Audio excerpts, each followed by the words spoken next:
día de hoy vamos a hablar de la rehabilitación desde terapia ocupacional en pacientes con ACV y algo muy importante que hemos omitido, yo creo que no solamente acá en la institución, sino en todas las instituciones como tal, y es el apoyo y la educación a sus cuidadores de manera adecuada desde nuestra intervención. Entonces, recordar que nosotros hacemos un inicio de la intervención y podemos realizar valoraciones posterior a una trombosis o una trombectomía en las 4 a 6 horas mínimo, y los pacientes con una puntuación de escala de NISH mayor o igual a 1, dado que pues ahí es donde presentamos o el paciente llega a presentar cualquier dificultad o limitación. Nuestro objetivo general siempre para hacer todo el proceso de rehabilitación siempre es generar la reeducación motora residual necesaria para realizar las actividades con propósito dentro de los componentes ocupacionales que nos competen, para hacer un desarrollo de estrategias compensatorias y una adaptación en el medio para evitar la limitación y la restricción en la participación y promoviendo siempre la funcionalidad del paciente. Y en este caso empezar ya a involucrar a la familia. Nuestros criterios de valoración siempre va a ser una observación para poder identificar todas las fallas sensitivo-motoras, las dificultades en la sensibilidad, mirar cómo se encuentran las habilidades cognitivas, cómo se encuentran esos patrones motores gruesos, las destrezas motoras finas y la funcionalidad del paciente. Nuestras estrategias de intervención siempre van recomendadas con niveles de evidencia. Nosotros nos basamos en los niveles de evidencia desde terapia ocupacional del 2015, que son nuestras estrategias de neurorehabilitación, donde nos da 4 enfoques, que son el enfoque neurorehabilitador, que siempre utilizamos nuestras técnicas de BOAT, CABAT y facilitación neuromuscular propioceptiva, el reaprendizaje motor orientado a tareas y la terapia de movimiento inducido por restricción del lado sano, y estrategias de posicionamiento para el manejo de hombro doloroso. Desde nuestra intervención acá en la Fundación Santa Fe tenemos nuestras escalas de intervención, que está nuestro estado de conciencia, que lo hacemos por medio de la observación, por medio de estados de alerta. A nivel sensitivo motor tenemos en cuenta las escalas de Ashworth, que miramos cómo se encuentra el tono muscular, si tenemos paresias o plegias en el paciente. La sensibilidad lo hacemos por medio del formato de valoración del modelo de la ocupación humana, que lo hacemos por medio de la percepción a estímulos.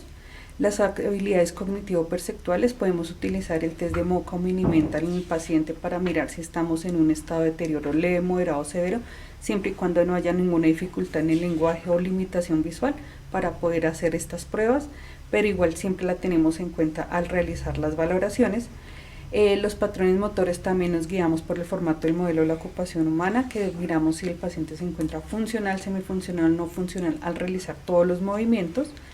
A nivel de motricidad fina utilizamos el test de Purdue para mirar la destreza funcional en la mano, ya que este nos da un rango cuantitativo y nos permite ver en qué grado está el paciente a nivel de mano para realizar actividades muy finas dentro de sus actividades básicas cotidianas e instrumentales a futuro. Y la funcionalidad en el autocuidado nos guiamos por la escala FIN en los grados de dependencia solo en la parte de autocuidado.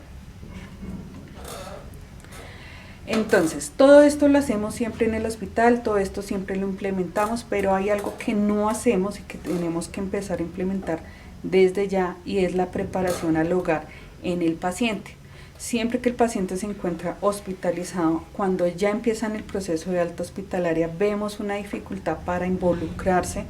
dentro del hogar, o los familiares y cuidadores tienen miedo. Por ello es importante empezar a hablar de cómo tenemos que entrenar a los pacientes para empezarlos a generar una independencia, pero ya a nivel de casa. Entonces, primero, la preparación al alta es mirar la recuperación funcional en el cuidado para empezarse a adherir a los tratamientos después de sufrir el ACV. Se ha visto, tanto en la literatura como en los procesos de intervención, que desde terapia ocupacional en el proceso domiciliario o en el proceso de ya dar el alta, que la intervención, entre más rápido lo hagamos, el proceso con el equipo interdisciplinar es mucho más fácil para que el paciente pueda desempeñarse y pueda tener un buen, adecuado actividad a nivel ocupacional.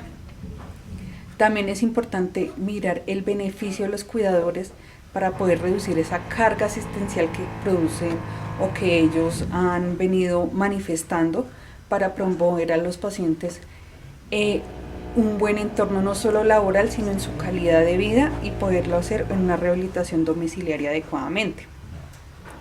También es importante que los cuidadores tengan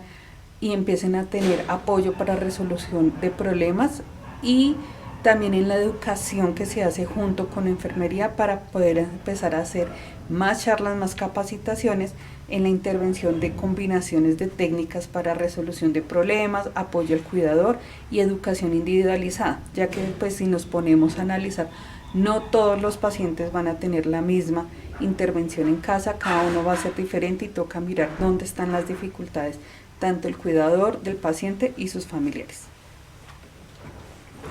Entonces las estrategias de intervención que se deben manejar es, uno, tener en cuenta la importancia del autocuidado. Dos, las pautas generales sobre el ACV en el desempeño ocupacional. La tercera son los aspectos negativos y positivos que pueda tener el cuidado. Y el cuarto, los cuidados en el entrenamiento en las actividades básicas de la vida diaria. Entonces, la importancia en el autocuidado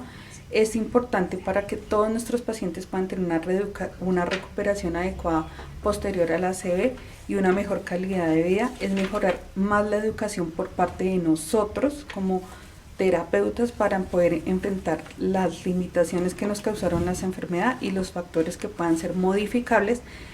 en la salud, ya que si no se hace adecuadamente ese autocuidado puede empeorarla y puede generar enfermedad en el cuidador, y pues lo que queremos es que el paciente pueda hacer un adecuado desempeño ocupacional pero sin limitar a sus cuidadores. Entonces, ¿cuáles son esas pautas generales sobre el ACV en el desempeño ocupacional? Lo primero que tenemos que hacer nosotros como terapeutas es hacer una observación del desempeño ocupacional y que se pueda detectar, porque si nosotros miramos cómo se desempeña el paciente antes del ACV y posteriormente cómo lo podemos reentrenar para poder integrarlo a nivel de su familia, a nivel laboral o a nivel escolar o de educación, es importante detectar y hacer un análisis de su desempeño ocupacional. También hacer una observación de cómo se encuentran esas habilidades motoras actualmente para poder integrarnos a realizar esas actividades y empezar a generar hábitos y rutinas y empezar a tener los roles adecuados en el paciente. También es importante que nosotros veamos si hay pacientes con apraxias que puedan limitar su desplazamiento dentro de sus actividades, y eso también es cómo tenemos que empezar con el familiar a cómo podemos apoyarlo pero sin generarle mucha limitación y con apoyo obviamente de fisioterapia en esta parte. Las alteraciones en sus actividades básicas cotidianas, ya que es importante ver que el paciente en el ACV, como ya lo hemos hablado, siempre genera una limitación y genera una discapacidad, y que nosotros seamos capaces de identificar que todas esas actividades básicas cotidianas que no está haciendo el paciente dentro de sus actividades cotidianas, cómo las podemos empezar a entrenar de una manera adecuada. En sus procesos cognitivos y de procesamiento también es súper importante, ya que a veces hay bloqueos para comprender y generar estas estrategias de movimiento o estas estrategias para comprender y hacer actividades en diferentes procesos. Entonces es importante empezar a hacer un adecuado proceso cognitivo y de procesamiento, no solamente desde el paciente, sino con los familiares, ya que no todos los días van a tener su terapia esperada como ellos pretenden. Entonces también tenemos que educar al paciente, a sus familiares y a sus cuidadores, cómo tenemos que hacer estos entrenamientos en todas estas actividades y esas habilidades. Y lo más importante, la interacción social, que no se rompa ese vínculo social que tienen entre todos los pacientes con sus cuidadores, y que sus cuidadores tampoco sientan que eso se les va a empezar a bloquear, dado a que tienen que estar como todo el tiempo con su familia. Entonces, hay aspectos positivos y negativos en el cuidado en sus cuidadores, y es importante empezarlos a tener en cuenta. Entonces, lo positivo que tenemos que hacer al empezar a generar esa creatividad y esas actividades es que se van a empezar a adquirir más estrategias en el salud y el cuidado para la oportunidad de un ser querido, la creatividad en el cuidado, un deber moral y el crecimiento personal. También han habido estudios donde los cuidadores reportan que los cambios positivos en su vida, cuando se hace una adecuada intervención, dan unas experiencias de propósito y misión y sentir mucha más esperanza de vida en sus familiares. También se encontró, y es algo súper importante en algunos pacientes y sus cuidadores, toda la parte espiritual y de fe, ya que esto ayuda a hacer unos dibujos espirituales para un propósito dentro de su experiencia, y los cuidadores experimentan una sensación de misión, de recuperación y apoyo a sus familiares, no solo a nivel religioso sino cultural, para poder empezar a sanar o a generar nuevas estrategias para ayudar y hacer un apoyo con sus familiares. Los aspectos negativos que a veces tenemos que tener en cuenta y no los tenemos es que puede afectar el bienestar del cuidado de todos sus cuidadores, y pues si el cuidador se enferma es muy difícil empezarlo a integrar. Entonces el cuidador se va sometiendo a un estrés constante y puede generar limitaciones físicas, psicológicas y cognitivas para ejecutar esta labor. También han habido alteraciones en sus roles, en su interacción social, en su soporte social y hasta en el apoyo al sistema del cuidado de salud, porque no sabemos cómo intervenirlo, y esto empieza a tener dificultades dentro de la parte del cuidador. También todas las alteraciones físicas que se generan en fatigas y cambios en el dormir, en la evidencia del compromiso que se va a adquirir y en las consecuencias en el ahorro. Asimismo se encuentra que es importante que los cuidadores manifiesten todas estas emociones en la vida del cuidador, para poder hacer una prevención de la enfermedad y del proyecto de vida que se quiera implementar. Y lo más importante, el entrenamiento en las actividades de la vida diaria, dado que este entrenamiento es la sobrecarga mayor del cuidador correlacionado con todo el proceso en pacientes, ya sea con o sin deterioro cognitivo posterior o no se ve, ya que requiere esfuerzos físicos y de dominios cognitivos que hacen sobrecarga para llevar a una depresión y una ansiedad. Esas sobrecargas están muy relacionadas con la dependencia que genera o que se da, depende del paciente, para realizar todas sus actividades. Entonces se sienten los pacientes y los cuidadores sobrecargados dado al momento de realizar actividades básicas como el vestirse, el bañarse, inclusive una transferencia a una silla a la cama, donde se requiere una movilidad que genera cargas en el cuidador, tanto leves a moderadas, y en pacientes con discapacidades severas que genera moderada a grave. Entonces, estas dependencias de las actividades de la vida diaria sí es importante manejarlas junto con actividades cognitivas, ya que representa un reto para el cuidador. Y hay estudios donde demuestran que durante los primeros 6 meses, donde esto se puede empezar a trabajar, genera un 67% de exacerbarse las cargas físicas y mentales, no solo del paciente, sino también de sus familiares y sus cuidadores.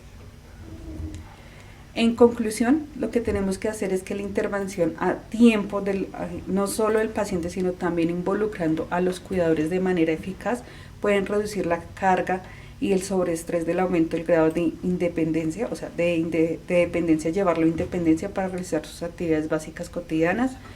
También es fundamental mejorar la salud física y emocional para no limitar ni tanto al paciente ni a sus familiares en la función de incorporar las necesidades de intervención y puedan generar beneficios a todos los que vayan a participar en este proceso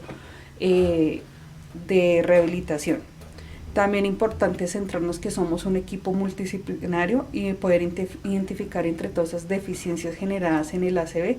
para no dejar a un segundo plano al familiar y aumentando la sobrecarga física y emocional. También es importante no ignorar a los cuidadores ni a sus familias en el proceso de rehabilitación, dado que ese acompañamiento clínico nos puede ayudar a priorizar esos problemas de salud que se están generando en el momento de la intervención. También evaluar y mirar la calidad de vida y el estado de independencia, tanto el cuidador como el familiar.